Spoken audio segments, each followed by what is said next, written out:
Og så er det igen Ulrik, der sætter en mand frem. Og David Plaza.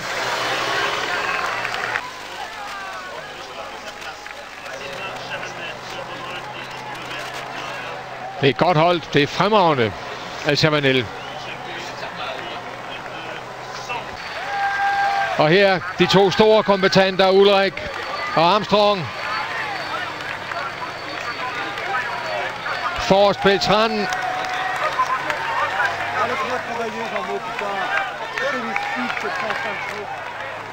Her Minchov. Og så er der angreb. Armstrong kører med. Ulrik ser ikke ud til at kunne svare. Armstrong angriber. Armstrong angriber forbi Ivan Mayo. Armstrong i angreb. Ivan Mayo og Ulrik. Armstrong kører væk. Ivan Mayo kommer op til ham. Ulrik hænger på. Ivan Mayo op til Armstrong. Ulrik lige ved Zubeldia, der sidder på lur. Så vælter Armstrong og vælter Ivan Mayo. Ulrik forbi. Armstrong vælter lige da han trykker.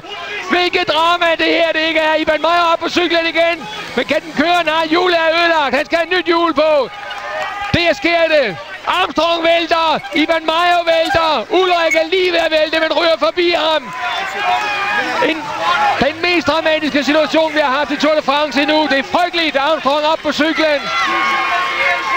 Og der kører Armstrong videre. Minchov er foran ham. Alle er foran ham. Hvilket uheld for den gule trøje.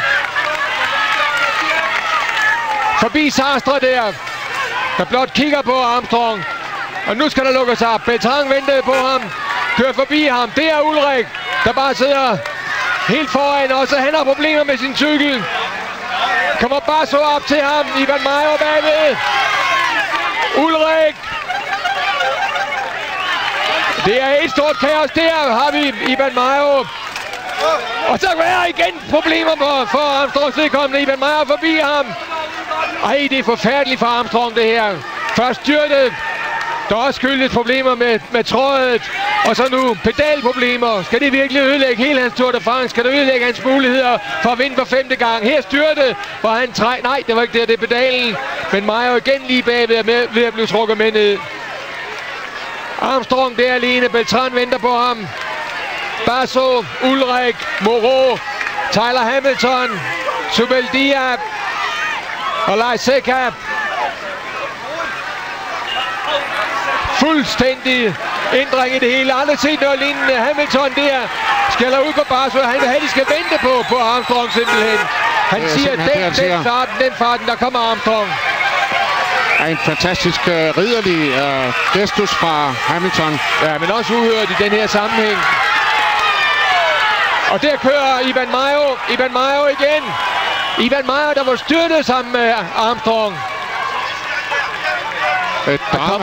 Kom op sammen med Armstrong. Og kører altså nu væk. Det er helt vildt det her.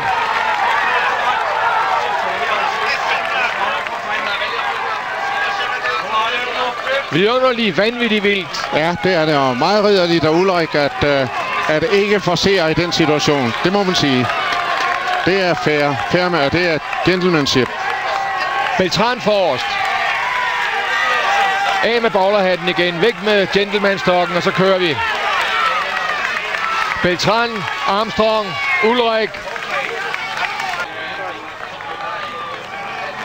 Sådan ser en fighter ud. En af den store slags.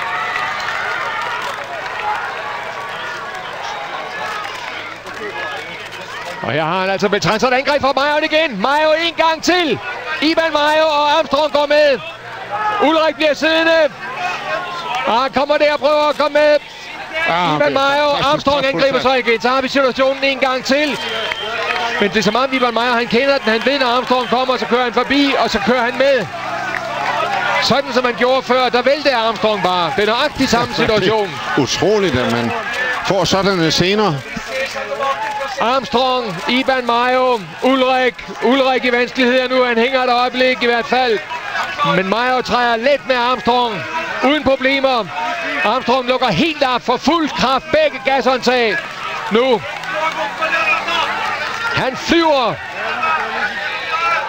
Han flyver som de gule fugle op mod himlen. Hernede, Ulrik, Basso og Mayo ser også ud til at må slippe Armstrong nu. Armstrong alene. Armstrong trækker væk fra Iban Mayo. Det er så storslået, det han laver her. Alle de forhindringer, alle de uheld. Og så alligevel gør det her. Ulrik hernede, han kigger på. Fremme, man kan se Iban Mayo. Men Armstrong alene i front, nøjagtigt som vi sagde, var en mulighed i dag fra denne texaner. At han i stedet for at man skulle snakke om, hvem der angreb ham her, så ved nu går op, så angreb han selv. Ja, det er utroligt. Og Ulrik, som kun kan svare i sin tilvanlige rytme, kraftfuld tråd, men intet mod det eksplosive fra Armstrong i dag. Han skulle måske have sat den fart fra bunden af, for at prøve at kontrollere det. Men hvad gør man mod sådan en mand her? Han er en værdig gul trøje, om nogen er. Det er jo som om modgangen skærper ham yderligere. Det gør den jo.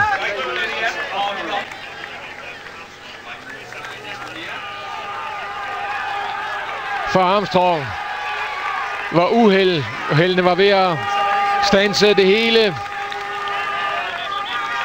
Ja, der er det ved at blive det helt store. Han er ved at give lige et klap på skulderen til Chavanel for hans fremragende kørsel i dag. Han vasker nok ikke den trøje foreløbig. Her ser vi det. Chavanel ser Armstrong i øjnene for et skulderklap. Godt at se den gule trøje sådan udfoldet. Og her har vi Mayo, og nu bliver han hentet af Ulrik-gruppen. Den forsvundne fuldmægtige. Ja. Ja, så har vi en status quo-situation der med... Så vil Zubeldia garanteret angribe om et øjeblik. Ja. Han sidder der klar. Han kan vente på at se, hvad der sker med Mayo. 50 sekunder, 1.45 for Vinogorov.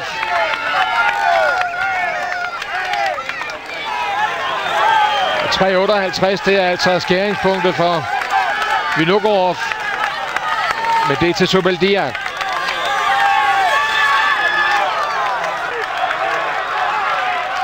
Nu er det hyldekørsel.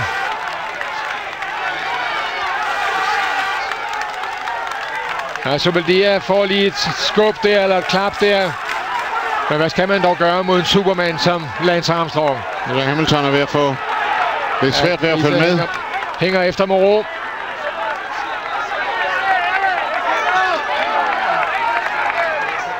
Hamilton kæmpende.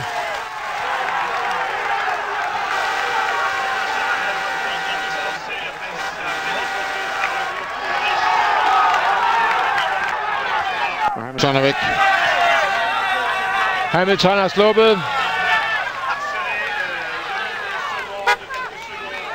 Og her Ulrik trækker saften ud af eller presser saften ud af appelsiner. De to, Iban Mayo og Zubeldia og Moreau slippe. Lance Armstrong, ja, han væltede, han trådte ud af pedalen, han fik alle de dramatiske ting, man næsten kan forestille sig, kom han ud for. Her på vej op mod toppen af Lys Ardidan, men han gjorde det. Han fulgte Ulriks turbokørsel op ad Tourmalet. Han kunne ikke sætte ham af med sit dræbende, voldsomme forcering, med sit overdrive, tyske overdrive.